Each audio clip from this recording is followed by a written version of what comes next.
para esta serie es Abrazando el Llamado. Una intimidad con Dios y guiados por la palabra. Quiero iniciar esta reflexión con una pregunta. ¿A qué le ponemos el rótulo de peligro? ¿A qué le ponemos ese sellito que dice peligro? Quisiera escuchar a unos 2 o 3 que nos digan, cuando piensan en un rótulo de peligro, ¿a qué se lo pondrían? Veneno. Veneno. Muy bien. Peligro. En ocasiones a lo desconocido. A lo desconocido. Muy bien, muy bien. ¿Alguien más? A un pozo, un pozo, un hueco, a un pozo. la tierra. Algo que atenta contra nuestra vida. Eso es. También le podemos poner ese rótulo de peligro a las curvas. Curvas peligrosas. Y no solamente en la carretera. Hay otras curvas peligrosas. En ese orden de ideas, hay asuntos que nos parecen tan evidentes que pensamos no requieren ponerle ese rótulo de peligro. Por ejemplo, el culto a Dios. Pero vemos por la palabra que el culto a Dios puede resultar altamente peligroso. Por ejemplo, uno lee en Génesis capítulo 4, el primer culto de Caín y Abel, una ofrenda, un servicio a Dios, termina con un muerto. Otro caso en Levítico, Nadab y Abiud ofrecen servicio extraño al Señor y terminan fulminados. Ya en el Nuevo Testamento, Ananías y Zafira mueren en pleno culto por mentir al Espíritu Santo. Es decir, el culto puede resultar peligroso. Y en ese mismo orden quiero invitarlos a el segundo libro de Samuel, capítulo 6, verso 1 al 15. Tema que he titulado ¿Culto para quién? ¿Una exaltación al hombre o una exaltación para Dios? Entonces los invito allí a la lectura y leo para ustedes en segundo de Samuel 6, 1 al 15. David volvió a reunir a todos los escogidos de Israel, 30,000. Y se levantó David y partió de Baala de Judá con todo el pueblo que tenía consigo, para hacer pasar de allí el arca de Dios, sobre la cual era invocado el nombre de Jehová de los ejércitos, que mora entre los querubines. Pusieron el arca de Dios sobre un carro nuevo y la llevaron de la casa de Abinadab, que estaba en el collado, y Usa y Ahío, hijos de Abinadab, guiaban el carro nuevo. Y cuando lo llevaban de la casa de Abinadab, que estaba en el collado, con el arca de Dios, Ahío iba delante del arca. Y David y toda la casa de Israel danzaban delante de Jehová con toda clase de instrumentos de madera de haya, con arpas, salterios, panderos, flautas y címbalos. Y cuando llegaron a la era de Nacón, Usa extendió su mano al arca de Dios y la sostuvo, porque los bueyes tropezaban. Y el furor de Jehová se encendió contra Usa y lo hirió allí por aquella temeridad. Y cayó allí muerto junto al arca de Dios. Y se entristeció David por haber herido Jehová a Usa, y fue llamado aquel lugar Pérez Usa hasta hoy. Y temiendo David a Jehová, aquel día dijo: ¿cómo ha de venir a mí el arca de Jehová? De modo que David no quiso traer para sí el arca de Jehová a la ciudad de David. Y la hizo llevar David a la casa de Obed Edom Geteo. Y estuvo el arca en casa de Obed Edom Geteo 3 meses. Y allí bendijo Jehová a Obed Edom y a toda su casa. Y fue dado aviso al rey diciendo: Jehová ha bendecido la casa de Obed Edom y todo lo que tiene a causa del arca de Dios. Entonces David fue y llevó con alegría el arca de Dios de la casa de Obed Edom a la ciudad de David. Y cuando los que llevaban el arca de Dios habían andado 6 pasos, él sacrificó un buey y un carnero engordado. Conducían el arca de Jehová con júbilo y sonido de trompeta. Dios nos bendiga a través de su palabra. Este texto nos muestra el inicio de un culto como algo muy normal y festivo, pero en ese culto hay un muerto. ¿Qué pasó? ¿Por qué esa tragedia en pleno culto? ¿Por qué Dios fulminó a un servidor del culto? Quiero mostrarles, y sabemos que el servicio a Dios se hace como Dios manda. Veamos 3 momentos en el texto que nos dejan ver esta declaración. El primer momento está del 1 al 5. El arca es el objeto religioso por excelencia del pueblo. Es un emblema en la guerra y es un testimonio del pacto. Para David, llevar el arca de un lugar a otro, en este caso a su ciudad, fue un acontecimiento religioso nacional y cuyo centro significaría en Jerusalén.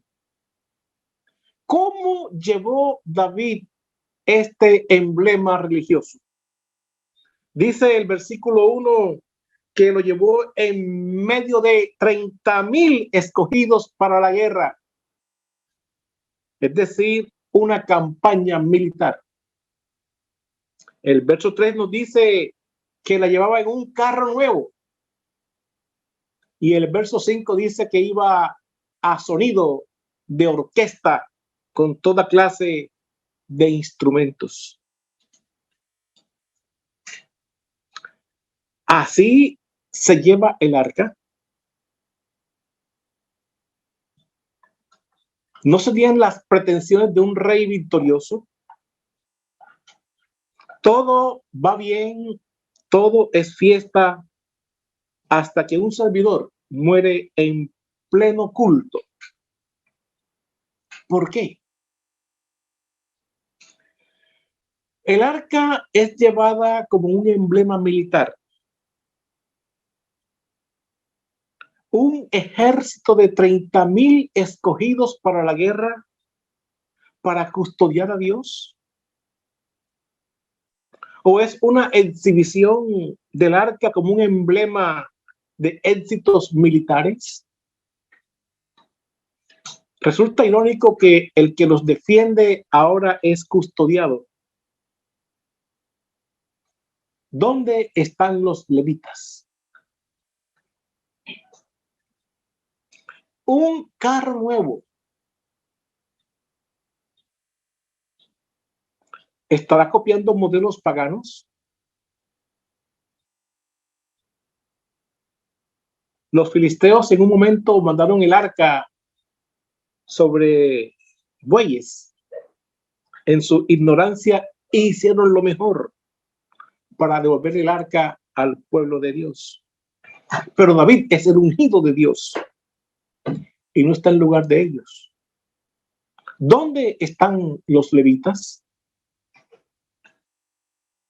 Y llevada a sonido de orquesta, ¿dónde está el chofá? La trompeta. David ha olvidado que el chofá convoca a asamblea y el chofá también se toca para trasladar el arca. Así está registrado en Levíticos capítulo 23 y en Números capítulo 10. Uno observa en este momento del 1 al 5 que el culto David lo está haciendo según su parecer. Traslada el arca según sus criterios. Es evidente que no consultó la Torá para seguir las pautas de cómo trasladar el arca. Un culto muy atractivo y posiblemente de buenas intenciones, pero peligroso, porque es peligroso hacer culto a Dios según nuestro parecer y según nuestras pretensiones, olvidando que el culto se hace para Dios y no para nosotros. El culto se hace para gloria del nombre del Señor. El segundo momento en el texto está del 6 al 11. Los resultados de un culto lejos de las pautas de la palabra. Vemos que Usa en su buen corazón sostiene el arca para que no caiga. Y quien cae es él. Posiblemente pensó que él era menos inmundo que la tierra. Pero su buena intención no fue aplaudida por el cielo, sino que cayó fulminado. ¿Por qué? La fiesta terminó en tragedia.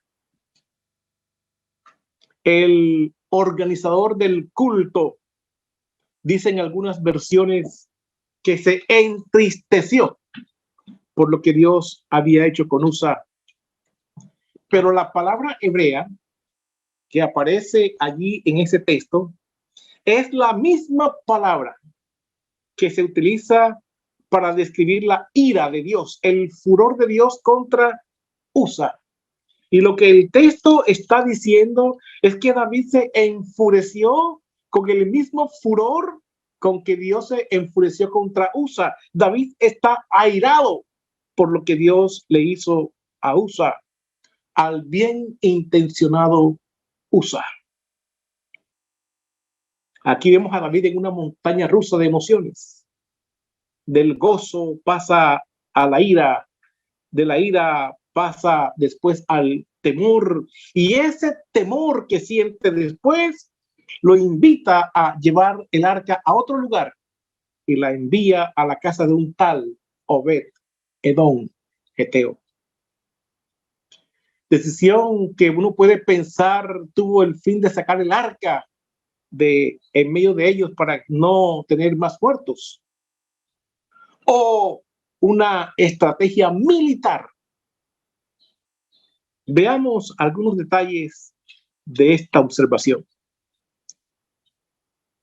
El personaje Obed Edom Geteo. Obed, ese nombre significa servidor, adorador. Y para David el nombre de Obed es muy importante, muy significativo, porque ese es el hijo de Boaz y Ruth, el papá de su papá, su abuelo. Es decir, Obed está en la línea genealógica de David. Pero por otro lado, Edom, rojo, hace referencia a Esaú, el hombre que tiene las cuentas pendientes con el pueblo de Dios, porque no le dio paso. El rey no le dio paso en el desierto. Y hay cuentas pendientes. Por esto, los profetas Amós, el profeta Abdías, hacen referencia a Edom como el enemigo del pueblo de Dios, de Judá, el perseguidor de Jacob. Y un día también tendrá su castigo porque se complació cuando Babilonia destruía a Judá. Y Geteo, Obed Edom Geteo. Geteo es una referencia a la ciudad de Gat, la tierra de su amiguito Goliat. Entonces ahí tenemos un juego de nombres, de calificativos, de ciudades. Y ya uno puede ir pensando qué hay en mente de David.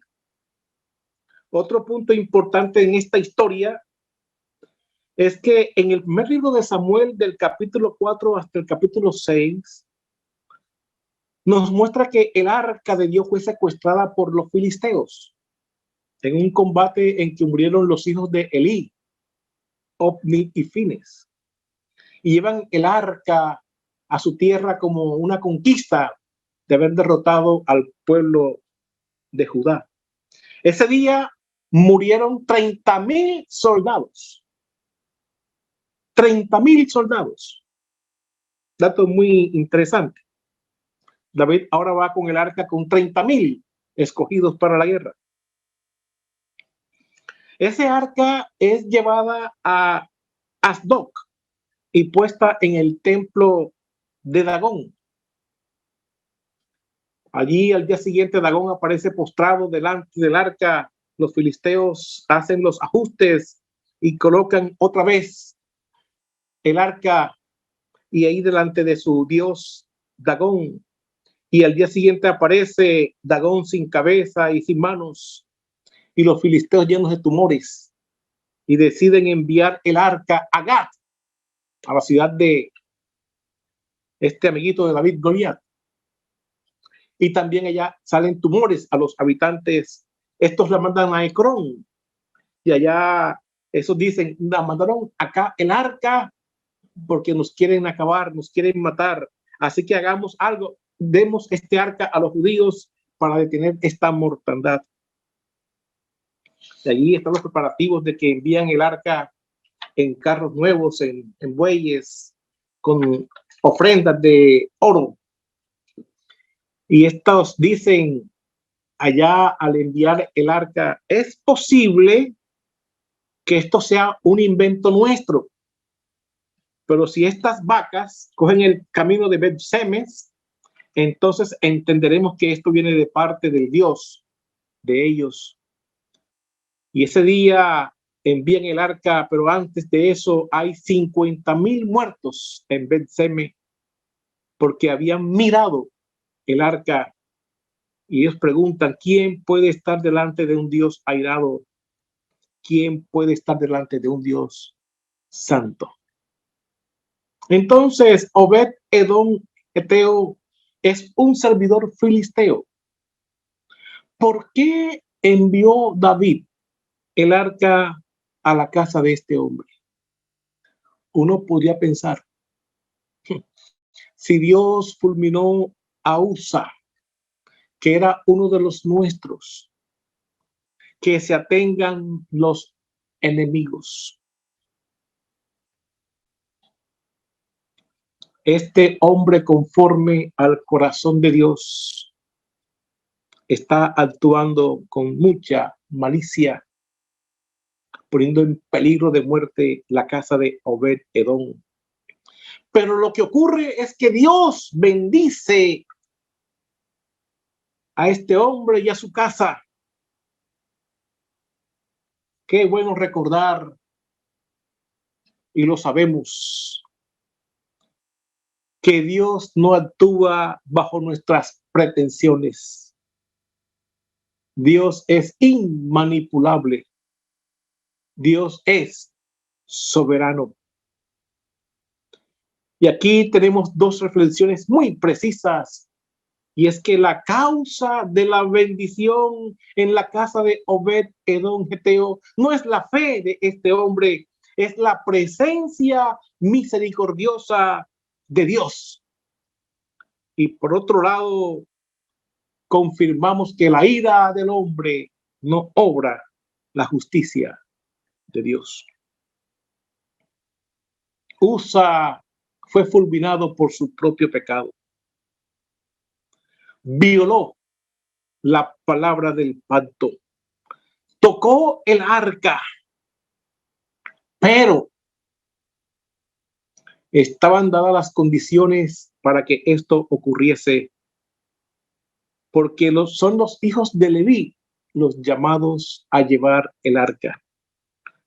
Gerson, Coat y Merari podían manipular el arca sin tocarla y sin verla para que no murieran, tal como lo dice Números capítulo 4 del 15 al 20.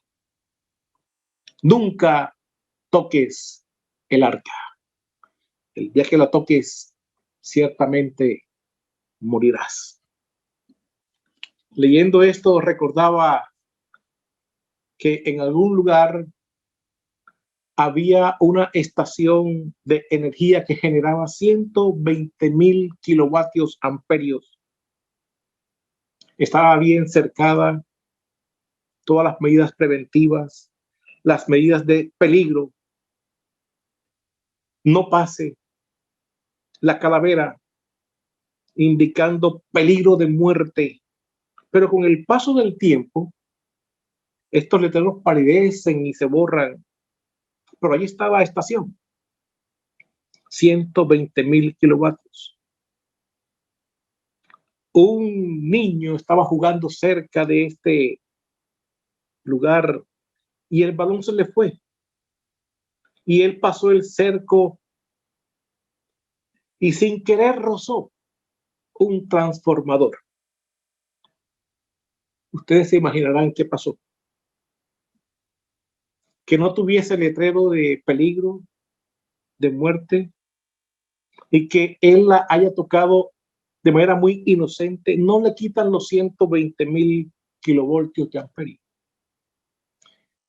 El arca es mucho más que 120,000 kilovoltios de amperio. El arca representa la misma santidad de Dios. Usa sufrió las consecuencias de un culto no guiado por la palabra de Dios. Manipular lo sagrado resulta altamente peligroso. Nosotros, los pastores, los que ministramos, somos responsables de nuestra vida y la vida de aquellos que Dios ha puesto bajo nuestro pastoreo. Por tanto, tenemos que ser cuidadosos en no hacer las cosas según nuestro parecer, no según la palabra de Dios. El tercer momento que tenemos está del versículo 12 al versículo 15. David se entera que la casa de Obed-Edom ha sido bendecida. Hay un giro en la narrativa. Hay un cambio en la condición emocional de David. Se regocija y envía a buscar el arca para traerla otra vez a Jerusalén. Y quiero hacer un detalle muy importante en esto. Este traslado del arca es el quinto acontecimiento que registra el primer libro de Samuel, después que David fue escogido rey. El primer acontecimiento que registra de David al ser escogido como rey está en 1 de Samuel capítulo 30. Guerra contra los amalecitas. David consulta a Dios y Dios le dice: persíguelos, porque los he entregado en tu mano. David se viste con el efod de lino, consulta a Dios y Dios le dice, avance que yo te doy la victoria. El segundo acontecimiento que registra de su reinado es que él sube a Judá para ser ungido como rey. Pero antes de esto, él consulta a Dios y dice, ¿subiré o no subiré, Señor? Y Dios le dice, sube, porque yo te he escogido como rey de mi pueblo. El tercer acontecimiento que registra después que fue escogido rey y ungido es que los filisteos declaran la guerra y dicen, antes que este hombre tome fuerzas, vamos a enfrentarlo para derrocarlo. Y David por tercera vez consulta a Dios. ¿Cómo debe enfrentarlos? Si sí o si no enfrentarlos. Y Dios dice, los he entregado en tu mano, ve, porque la victoria es de Jehová de los ejércitos. Y el cuarto acontecimiento de su reinado es que los filisteos vuelven y arremeten. Y David vuelve y consulta a Dios. Y Dios le dice, no los enfrentes, rodéalos. Y los verás derrotados porque yo, Jehová, te doy la victoria. En estas cuatro gestiones iniciales de su reinado, David ha consultado a Dios y todas ellas fueron prosperadas y victoriosas. En este quinto movimiento de su reinado, trasladar el arca a la ciudad de Jerusalén, lo hizo según sus criterios. No consultó la Torá de cómo hacer el traslado. Y ya vimos qué ocurrió en ese culto. Pero David, después que escucha estas noticias en la casa de Obed-Edom, busca el arca y por lo que sigue el relato bíblico, creemos que tomó los correctivos. En el versículo 13 dice el texto que había dado 6 pasos los que llevaban el arca y él ofreció holocaustos. Lo que da a entender es que va sobre hombros. Uno puede confirmar este dato leyendo primero de Crónicas 15:15, cuando dice que el arca va sobre hombros de levitas. Es un texto paralelo a Samuel. Ahora dice el texto que va vestido con el efod, el vestido de consulta a Dios, vestido sacerdotal, no va vestido con traje militar. Y ahí Dios responde. Y en el versículo 15 parece que cancelan el toque de la orquesta y se escucha el sonido de la trompeta. Así se lleva el arca. Números capítulo 10 nos muestra que el arca es trasladada a son de trompeta. El arca es movida por los levitas en sus hombros y es al sonido de la trompeta para convocar asambleas, para ir a la guerra y aún en el día de la expiación. Lo que vemos es que David hizo los ajustes, tomó los correctivos y finalmente celebró el culto como Dios manda, el culto que glorifica su nombre. David, el hombre conforme al corazón de Dios. Y es evidente que no fue por lo impecable, sino que en su peregrinaje reconocía su pecado y finalmente cumplía el propósito de Dios. Para meditar, ¿cómo somos nosotros? Y digo, lamentablemente, a algunos nos cuesta reconocer nuestro pecado y tristemente, en vez de reconocerlo, añadimos más pecado para ocultar el pecado inicial y terminamos sepultados en una montaña de pecados, en enredos y nos llevamos a otros por delante. Dios espera que reaccionemos, que reconozcamos, que confesemos y corrijamos el rumbo para a la postre cumplir su propósito y glorificar su nombre. Esto nos pondrá de camino para ser hombres y mujeres conforme al corazón de Dios. Dios ilumina el camino por la luz de su palabra. Dios no está buscando superhumanos, sino hombres sensibles, mujeres sensibles a su palabra, a la administración del Espíritu, para a la postre hacer su voluntad. Quienes hacemos el servicio de esta manera, estamos abrazando el llamado de Dios y haciéndolo como Dios manda. Quiero hacer algunas reflexiones, quiero precisar 3 reflexiones en esta mañana, a la luz de esto que hemos meditado. La experiencia y la dependencia. Al cabo de un tiempo, cuando ya somos veteranos, una tendencia muy natural es hacer el servicio a Dios según nuestra experiencia.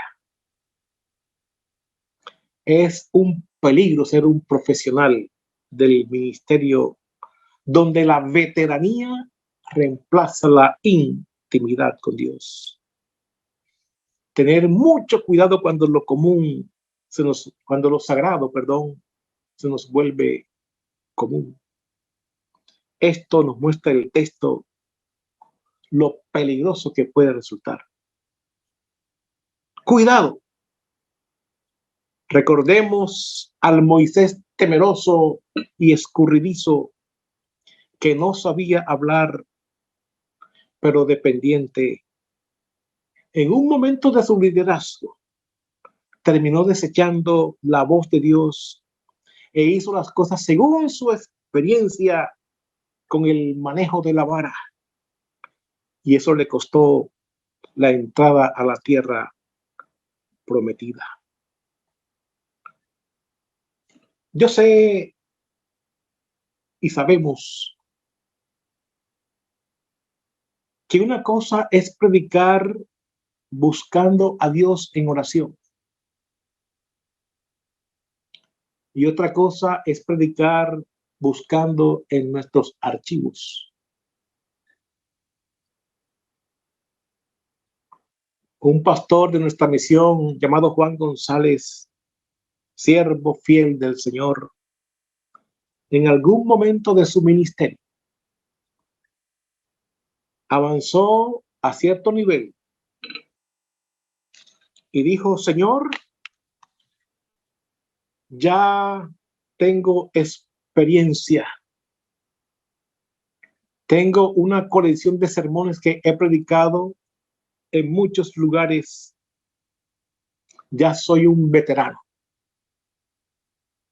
Y él dijo: Dios habló a mi corazón y me dijo: Juan, lo que tú llamas veteranía y experiencia, yo lo llamo pecado. Cuando la experiencia reemplaza la intimidad, estamos en el camino del pecado. Cuidado, que por más obvio que parezca lo que hacemos, velemos para que la experiencia no desplace la dependencia constante de Dios y de su palabra. También sé y sabemos que una cosa es predicar cubriendo nuestra vida en oración, bañando el sermón en oración, y también sabemos cuando lo hacemos sin esto, y también la gente que nos escucha lo sabe. Una segunda reflexión es el peligro de lo novedoso y la belleza de la sencillez. Hemos leído en el texto que este traslado del arca fue una fiesta cultica, pero era la fiesta de David, no era la fiesta del Señor. Una fiesta que él se inventó de cómo hacerla muy atractiva, muy filarmónica, muy orquestada, con asuntos novedosos, y la iba a llevar a la ciudad de David.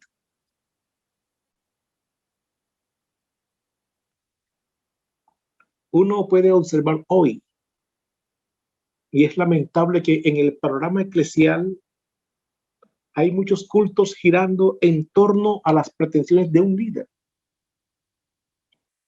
donde este es reconocido por sus logros, por la forma como Dios le hace caso, por sus manifestaciones espirituales, pero está jugando con fuego extraño que Dios nunca le mandó. Cultos así pueden ser atractivos, pero terminan paganizando el culto a Dios y ponen en riesgo al pueblo. He meditado mucho en estos cultos de prosperidad, donde la finalidad es la prosperidad del oferente. Y con mucho temor digo esto, pero con mucha convicción, que terminan siendo cultos como una vil copia del culto a la fertilidad, ofrecido en un marco de inmoralidad a los dioses paganos. El fin del culto no es una pretensión humana. El fin del culto es para adorar al único Dios verdadero, para exaltar su nombre por la obra salvífica, y lo hacemos porque nos ofrecemos a Él en gratitud. El culto para Dios no es para que Dios nos dé. El culto a Dios es nuestra respuesta porque ya nos dio la salvación. Uno ve con cierto dolor que mucha gente va al culto a negociar con Dios. Yo te doy esto para que me lo multipliques. Y si esto funciona, entonces fue un culto tremendo. Porque el culto resulta bueno si Dios le da el favor al oferente. Eso es un culto pagano. El culto a Dios es diferente al culto pagano, porque el culto a Dios se da porque ya Él nos dio. El culto cristiano es culto en tanto que se hace cuando Dios es el objeto del culto. Y si Él es el objeto del culto, antes fue el sujeto que nos dio el culto. Entonces, leer este texto, uno ve que David quiso sostener el arca de Dios a su manera. El culto es para Dios, no para sostener a Dios. No nos corresponden hacer actividades, ni cultos, ni servicios para sostener la obra de Dios. Recordemos que Dios es quien nos sostiene, tal como está en Lucas 10:20. No se regocijen que los espíritus se os sujetan. Regocijaos en que vuestros nombres están escritos en el libro de la vida, en el libro de los cielos. Es decir, el regocijo no está en lo que hacemos para Dios. El regocijo está en lo que Dios ha hecho por nosotros. Dios es suficiente. Dios se sostiene solo. Dios se defiende solo. Dios no requiere escoltas militares. Dios no requiere nuestra ayuda. Dios no se deja impresionar por lo novedoso, ni por filarmónicas sofisticadas. Sencillamente Él es Dios, el gran yo soy. Y mi tercera reflexión es una invitación a revisar para evaluar y si amerita corregir. ¿Se ha preguntado cuántos están en peligro de tropezar en la fe por nuestro servicio a Dios según nuestro parecer? Tropiezan los USA, es decir, gente bien intencionada que cree todo lo que hace el ministro de Dios y dice, si lo hace él, entonces eso es correcto. Pensemos lo difícil que será reevangelizar a estas personas engañadas por su líder espiritual. Amados, revisemos nuestra vida, nuestro quehacer ministerial, nuestros cultos y estemos seguros que lo que hacemos, lo hacemos iluminado por las Escrituras. Y si hay que corregir, corrijamos. Tenemos que estar muy atentos que el altar no se convierta en tarima y la cruz en plataforma para ser reconocidos. En la tarima se lucen los artistas y reciben aplausos. En el altar desciende la gloria de Dios. Qué bueno examinarnos, o mejor, qué bueno orar como el salmista y decir, Dios, examíname, conoce mi corazón, conoce mis pensamientos y ve si hay camino de perversidad y guíame en el camino eterno y líbrame de los pecados que me son ocultos. Este es tiempo de revisión, amados hermanos. No seamos que al final del camino saquemos las credenciales y le digamos, Señor, en tu nombre hicimos milagros, sanidades, predicaciones, echamos fuera demonios, hicimos cultos gloriosos, noches de gloria. Y Él me diga, apartaos de mí, hacedor de maldad, no os conozco. El punto no es ser reconocidos por los hombres. El punto sencillamente es ser conocidos por Dios. Meditaba en la pandemia y el culto. Es decir, el culto en tiempos de pandemia. ¿Era para nosotros? ¿Era para nuestro sustento? ¿O era para Dios? Allí sigo meditando en esto.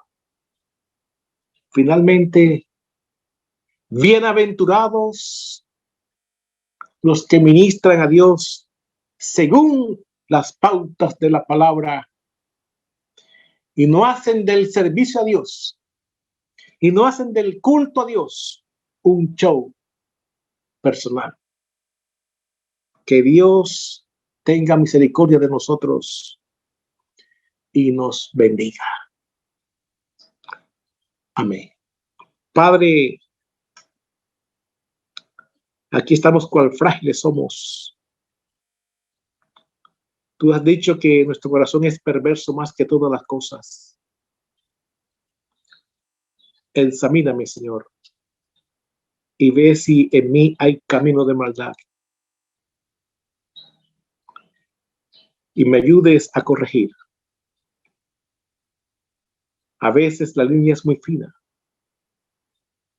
de pretender hacer cosas para ti, pero que a la postre son para mí. Y tú eres un Dios celoso. Tú eres inmutable. No has cambiado. Pero apelamos a tu misericordia para que nos permitas celebrar nuestro servicio a ti, no según nuestro parecer, sino hacerlo conforme a tu palabra, haciéndolo como tú mandas, y así mostrar que hemos abrazado el llamado para glorificarte, Señor. Perdónanos y danos la oportunidad de corregir lo que hemos de corregir, para al final exaltar tu nombre. Así oramos en el nombre de Cristo. Amén. Dios los bendiga, hermanos.